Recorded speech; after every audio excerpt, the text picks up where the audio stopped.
so Karen, thank you for joining us today. So can you please introduce yourself? Certainly, thanks for having me. So my name is Karen Sandrik. I am from the United States. I am here for this semester as a U.S. Global Fulbright Scholar. I ordinarily am at Willamette University College of Law, which is in Salem, Oregon in the U.S. What brought you to our university and why did you decide to host at our Faculty of Law? For me, I really needed not just a faculty of law, but I really wanted a faculty that studied in the same area that I do, to have support and just have a lot of fun with scholars. So here we have a really great information technology and intellectual property center. It's celebrating its 15th anniversary this April. And that was, in terms of the everyday kind of community around me, that's what I really was looking for. But Komenského University is also unique in that it has, the name of it is Science Park here. So it also has a research center and a support center that is just focused on really ensuring that the research coming from the faculty, whether it's the Faculty of Law, whether it's the Faculty of Natural Sciences, Faculty of Pharmacy, Faculty of Law, gets out into the downstream commerce. And that's my research. So at Komenského University, I have this unique kind of combination of having the tech transfer, having that support, but also having faculty that do what I do. And even though the faculty don't necessarily do tech transfer like me, we have faculty that are leaders in automotive or kind of automation, leaders that are in automation, leaders in artificial intelligence, leaders in industrial property. Those are all areas that are a part of tech transfer. Yeah, I also think that our faculty and our institute will benefit from you I hope so. Having you here. Yeah. I hope so. That's kind of the goal. I mean, the Fulbright program is this synergy. So it's that I'm coming and learning the system here and I can bring it back. And hopefully I also impart some things that can be helpful to the faculty and to the community here. Yeah, okay. Yeah. What are your first impressions of this environment, of our faculty, of our university? What do you think of it? Yeah, I'm having a great time. Not surprising to me, but certainly just a really, really great kind of welcoming environment. Every single person I've interacted with has been so generous with their time, so generous with their expertise. Whether it's someone just dropping into my office because they just want to come and talk and have a cup of coffee and practice their English and I get to practice my Slovak, or whether it's someone, I had a faculty member drop by and was like, hey, I have this book and I thought you might really, not have it in your library and want to spend some time with it. So for me, it's just the welcoming environment and kind of the depth of the environment in terms of the generosity of knowledge, the generosity of expertise that has been shared with me. So from students to faculty, I've just been having a great time. I'm really glad to hear that. So you said that you practice your Slovak, so are you learning Slovak right now? Po slovensky, áno, učím sa. I know, po slovensky.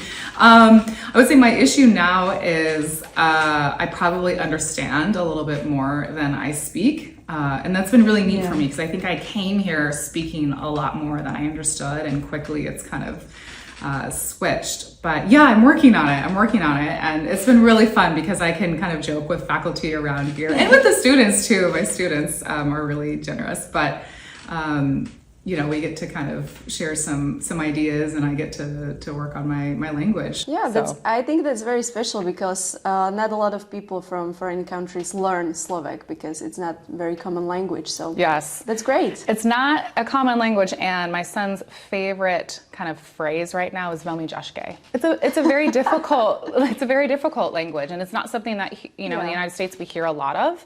And it's this unique combination of, Romance and Slovak, and it's a hard language. But I have some family history in Slovakia, and so for me it was also really important to come and immerse myself in the language and give my son an opportunity to really learn language as well. Okay, so good luck with studying Slovak. Thank you. So what courses will you be teaching right now at the Institute?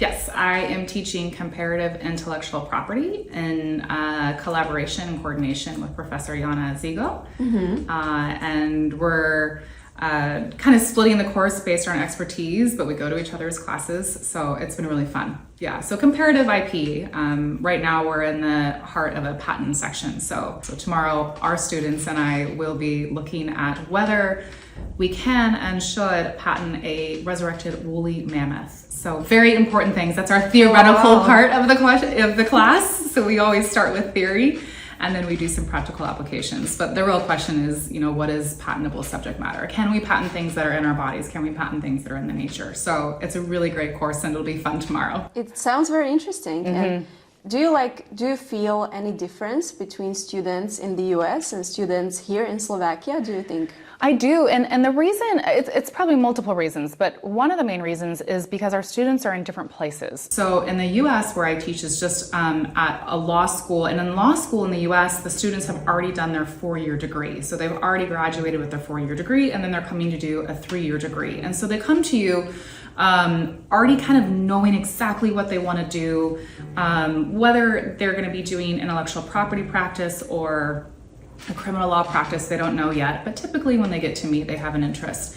Here, all of my students are a combination of a management and a law degree. Mm-hmm. So it's really interesting because all of my students are a combination of business management and a law degree. So I have some students that don't really want to practice law, but they want to have enough legal knowledge to be better business people. And then I have others that are thinking, okay, do I want to maybe go on and get a master's of law? Do I want to go and practice for 3 years and try to sit for the bar exam? So I think just the difference in kind of where they are already in their academic career makes a difference.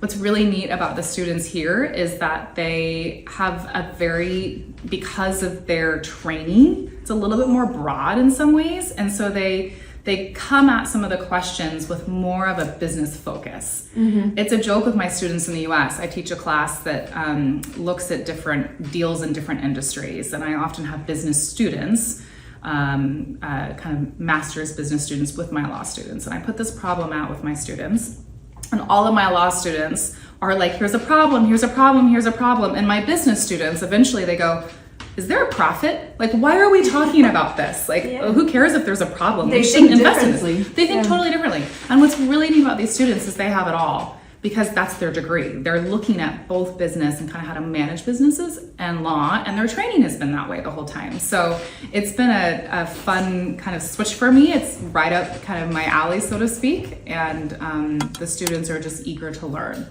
They also have an international perspective. A lot of my students are not Slovak students, and they come with a lot of different lived experiences, and that just enriches the classroom. You specialize in technology transfer. Can you explain to me or to us what that means? Certainly, yeah. So technology transfer, generally speaking, it's when we are trying to sell in some way, transfer, of course the word there, but in some ways bring one area of knowledge or technology to another area. But let me give you an example. So one of the things that attracted me to Komenského University, to be really specific, was there was a news article online coming out of Science Park that for the first time, Komenského University, in collaboration with other universities and a small business, a startup, they had sold a patent that covered in vitro fertilization. So they had research collaboration between professors at these universities, and then the startup company was really interested in that technology. So Science Park stepped in to do the contractual, kind of the legal part of selling that, not just the technology, but the patent and how you protect it from the universities to the industry. So what's really neat about that, and kind of what I get amped up about, is if you think of whether it's basic science, if you think of this curve of like all of this knowledge, all of this growth, all of this information that's coming out of university, coming up, we need to get it to you and I in our everyday lives. We need to get it, we need to commercialize it, as we would say. And so how do we get that to happen? How do we get this technology, this information, this data over into industry? That's tech transfer. It's that transfer of the knowledge, of the information, and sharing of it. And really, I'm most excited about kind of the collaboration of the two. Selling a patent is great, but I love to see when we have researchers, for example, from academia, so academic researchers, going with industry partners. So if we had an academic, maybe a faculty from the natural sciences faculty, a faculty member going and spending some time with an industry partner, and together they collaborate. We need a legal framework though. We don't always share things, especially if the things have value really, really well. So my job and my research is to come in and think about how we can formalize the agreement that we have between us. So as a member of the Fulbright grant, you have to have a project. So what was your proposal for the project? Yeah.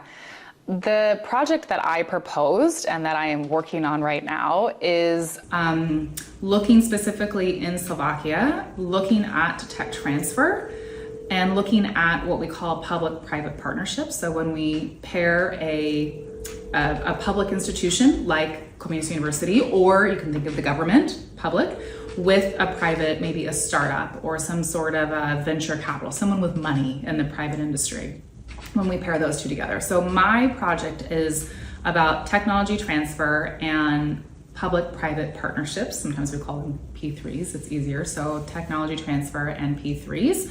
And what are the barriers? Why don't we see more of that coming out? We have 10, at least, there's probably more, but 10 tech transfer offices here in Slovakia, but there's not a lot of technology, data, kind of knowledge, new inventions that are coming out quickly, coming from the pipeline, academic pipeline, into the public kind of use of it. So my project is looking at contract law and saying, can we make it better? Can we make this more efficient? Why don't we have more transfer happening between these two groups? Great. I think that having more of this type of cooperation will be very beneficial for Slovak, even like for Slovak factories or Slovak law practitioners, or even for the Slovak market, I think, as well. Yeah. You know, and the interesting thing is there's a lot going on here in Slovakia. And I think one of the things that I'm learning in this project is just we need to do a better job of communicating between the two. So a better job communicating between Komenského University and all of the incredible innovation that's coming out of Komenského University and with the private sector. And I think that and this is not just unique to Slovakia, but certainly it's an issue here. There's not a lot of easy, natural kind of practice collaboration between the two. It's very siloed. You have your academic, you have your faculties.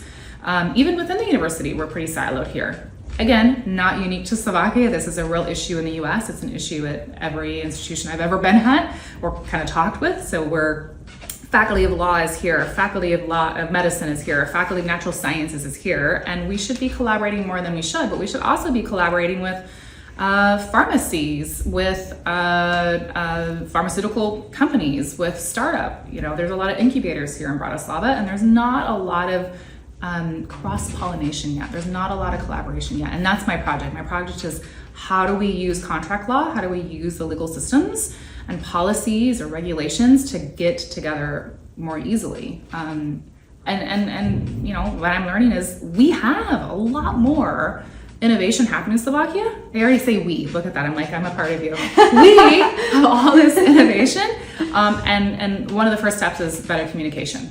So good luck with your research. Thank I hope you accomplish everything that you wish for. Thank you. Yeah, it's been a really fun time so far. Yeah. Now, regarding your personal life here, so what do you like most about Slovakia, or do you like Bratislava, for example? Yes, áno. I said at the very beginning, or I'll say it again now, that for me, I need any sort of move, any sort of kind of time spent to work both personally and professionally at this point. I'm a mom, I'm a wife, my family is here with me, my little one, or our little one is 5 years old, and so he's in school here. And for me, a few things that I had to have when going to a country through the Fulbright. I had to have a really safe, kid-friendly environment, and we have that even beyond my expectations here in Slovakia. Everywhere we go, whether it's, you know, to a cafe that has a unique little kids structure in there where your kids can go play, where your kids can go to a park and pretend like, we went to a park recently where it was like they can pretend like they're riding their bikes and they're part of the roads. They learn how to kind of drive and have the system. Yesterday, my son and I, with a Slovak woman and her son, it's embarrassing. We went to 3 different parks because we, in essence, were like single moms yesterday, bringing our kids everywhere. But, 2 of the places you get to leave the kids by themselves. These are at malls. It's very affordable. So, the parents get to go work out or grocery shop or whatever. And your kids get this chance in a really safe environment, really supportive environment to establish some independence. My son had a little budget and he was able to go and buy a water if he wanted to. He was able to buy a healthy snack, not a candy snack, to his dismay. But, and those sorts of things are really unique to Slovakia, in my experience. Oh, really? So you don't have the equivalent of this in the US? Not certainly in the numbers that we have here. Here, it's a routine part of the society. Like, kids are with you. Kids have so many different kind of safe places to be. And you have some of these things in the US, but it's special, it's unique. And what's hard about that is it's really crowded then, because there's not a lot of it.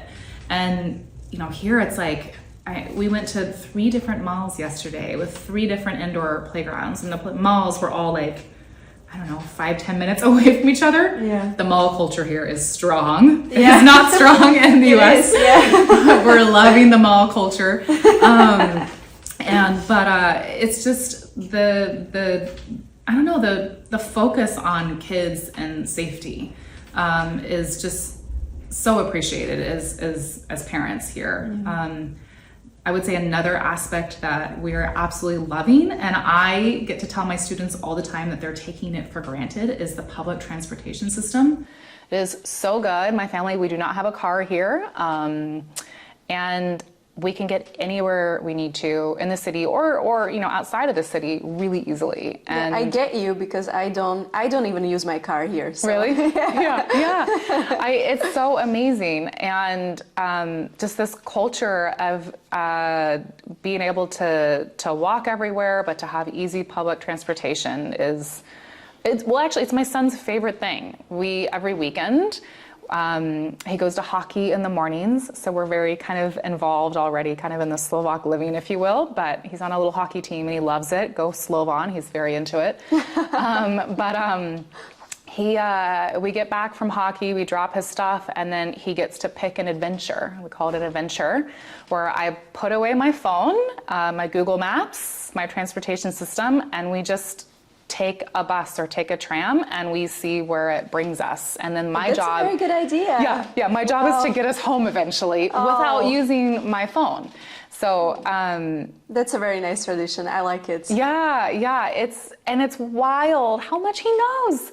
We were walking just yesterday as we were getting off a tram to get home, and he was like, "Oh, bus 40, that goes so and so. Oh, 63, should we go to Avion?" I was like, "Oh, kid, he knows the bus lines. He knows, and he loves it." And the public transportation here, it's safe, it's easy.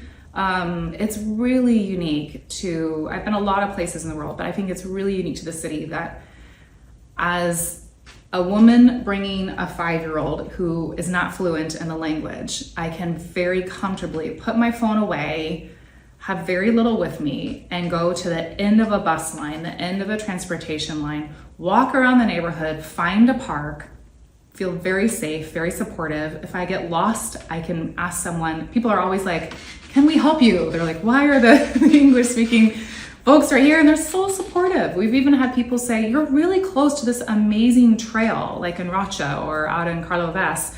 And they're saying, if you just go 2 more blocks, you'll find this incredible trail. And we've had people bring us up into trail systems and do a little trek. So I think it's just, I don't know, like the generosity of Comenius, the generosity of the city, the generosity of the public transport, the generosity of how we are with our children, it's made it very easy for us to live here. I'm very glad to hear that. Yeah. So you don't have a problem with English here in Bratislava? No.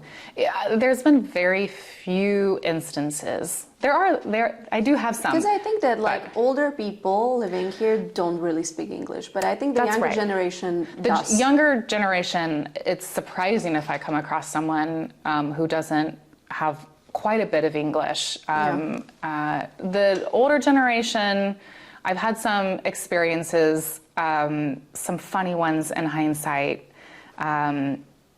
For example, I needed to buy a stamp, And I was like, oh, stamp. And I was speaking with a woman who was a little bit older at kind of like a sell-it-all, like it wasn't a post office, it wasn't posted, but it was like and I was like, Z, it starts with a Z. What's the word for stamp? And I was like, Zemiaki? And she was like, potato? And I was like, no, I don't want a potato, I want a stamp. And I was like trying to be like, you lick it, you put it in. It's like terrible. So that was one of our funny ones, and we had a good laugh about that. I went to the post office last week. I needed to mail something to Košice, and I had to go up to the line 4 times because I just couldn't quite understand where they wanted me to say ode and then like cross out my from and to, and it was just like, those sorts of things happen. Yeah. But it's pretty rare where I find myself in a situation where truly someone speaks zero English and they're not willing to work with me. Yeah. I've certainly been in situations where people speak zero English, but I have some canned phrases of like, you know, please speak more slowly or more simply, or... Yeah. Or they try to talk with their hands and yes. feet and their faces. Yes. And it's really easy. I have one line that goes pretty well, generally speaking, and I say something to the effect of like, I have enough language like a 3-year-old. Speak to me, please, like as if I'm a 3-year-old. And it always takes people a little bit of time to be like, what? You're not 3. And I'm like, no, I know, like VM, you're like, I know I'm not 3, but like. I need that level of language, and then people laugh, we have a good laugh about it, and we figure it out. So I've had a few experiences, certainly where there's been some miscommunication, but never in a way that's hard. I don't ever feel like I'm in a situation, again, like the adventures on the weekends with my son. I know that someone will be able to help me if I need it. Yeah, that's great. That's great to hear. Yeah. And I know that's not necessarily true outside of Bratislava. We have a whole cohort of Fulbright grantees, and we did a mid-year conference, and I know that I should really appreciate and not take for granted that everyone really speaks English here quite well, and it's really appreciated. Okay, so the last question that I have for you, what do you think is the one thing that Slovakia should take from the US and the US should take from Slovakia? It can be a part of like personal life or like the school system or anything that comes to your mind. Yeah. That's a hard question, just because there's so much I think we should take from each other. And there's some really interesting parallels between the US and Slovakia. One obvious one right now is a little bit of the politics. And so we can learn from each other from that and how we interact with each other more civilly and how we figure that out. But I would say the thing that I would love to see in the US, well, one is just the value of public transit and the value of kid-safe things. I think in the US we talk a lot about, public transit is great, but there's almost this stereotype. Like if someone's on a bus, there's almost this like, you don't have money, or you don't want to be seen on a bus, or you don't want to be seen. I lived in Atlanta and it was like, I don't want to do the train. I have a car. And here I don't feel like there's this like, I'm not saying there's no stereotyping or there's no, kind of judgment there, but it's so like, even if you have, 30,000 coming in every month, or you have 1,000 coming in every month, we all take električky, and I just love that community. And there's a little bit of like, we're all equals on this tram. And again, I'm not saying that there isn't some, like, yes, there's some people I'm sure that are like, I have my Range Rover, I'm not getting on that električky, and then traffic hits and you're like, I'll get on that električky because I have to get to my meeting. Yeah, because the traffic is a really big problem here. And also I think it's more environmentally friendly to use the public transport. So I think that's a great motivation for the people here to use the public transport. Yeah, and it's climate change and environmentally friendly policies and thoughts are not a granted or a given in the US, and that's a part of that. I would love to see this. Like public transit is good for our environment, our world, it's good for our health. Like everyone here, I would say, from just a superficial, not everyone, that's an overstatement, but I would say a lot of people here are a lot more healthy than what we have in the US. We've got, for example, a really rising problem with obesity in the US. And I mean, I probably walk 8 miles a day here. I don't know what it is in kilometers, you know, more than 10K here, because that's just what we do. And it's easier to be healthy when it's a part of your daily commute. And I would really love the US to take that and use it. What do you think Slovakia should take from the US? Yeah, you know what? It's a hard question. It's a hard question because the systems are so different in some ways. There's a couple like funny little ones. One thing that I was really surprised at about the academic environment that I would love for Slovakia generally or community university to take is everything from as simple as like, so the first week of classes here, students will go to their classes and it's more like you go and it's like you're setting up your timetable, your schedule, but there's not like a robust discussion, right? Your first week, it's almost like a throwaway week in some ways. It's just the start of the semester. Yeah, and that is mind-blowing to me as a professor. And I think in some ways it could be a little bit different because in the US, education is very expensive. So for example, at my law school, students are paying about $50,000 a year for law school. That's a lot. Yeah, my students were always like, what? And so every minute, and I think in a beautiful way, students are demanding their education. Yeah, I understand that. I think that's right, because here it's great that you have free education, but on the other hand, people value it less if they don't have to pay for I feel like students are taking it a little bit for granted. Yeah. And I want them to, like, in some ways, like the students in the US sometimes because of the cost, they're a little bit more hungry. Yeah. They're a little bit more like competitive. They're gonna, I don't know, rigor's the wrong word because there's rigor here too, but it's a different type of rigor. And I would love to have a little bit of that from the US brought into here. And again, maybe it's because everything here is free, but like, let's not treat it as free. Let's value it and really appreciate that you guys are getting like, you know, this top-notch education for free, and let's like compete and value it. That hunger, I feel like sometimes is a little bit missing here. Yeah. But it's also, it's like a catch-22. It can go both ways. On the other hand, I love how students are a little bit more relaxed in some ways. For example, the schedule, the timetable didn't come out to the students here until like, I don't know, a couple weeks beforehand, and the students were fine. They were so okay with it. They're like, this is what we do. We go to school. Like, it doesn't matter when my class is, I'll go. In the US, we typically put out schedules an entire year ahead of time. And students are like, where is that schedule? And I'm like, it's not happening for 6 months. Calm down, you know? And so in some ways, I think it's really great that I wish the US students would take from the Slovak students of saying, I'm committed, I'm 100% here. It doesn't matter when I go to class. This is what I do. Yeah. And a little bit more, I don't know, relaxed in that way, a little bit more resilient for the little things that come up. I think that's the greatest thing about international cooperation, that people just get to know each other and know their views of everything, actually, and exchange the best. So thank you for having this conversation with me, and thank you for letting us get to know you. And I wish you the best for your stay and for your research, and good luck with everything. Thank you. Thank you.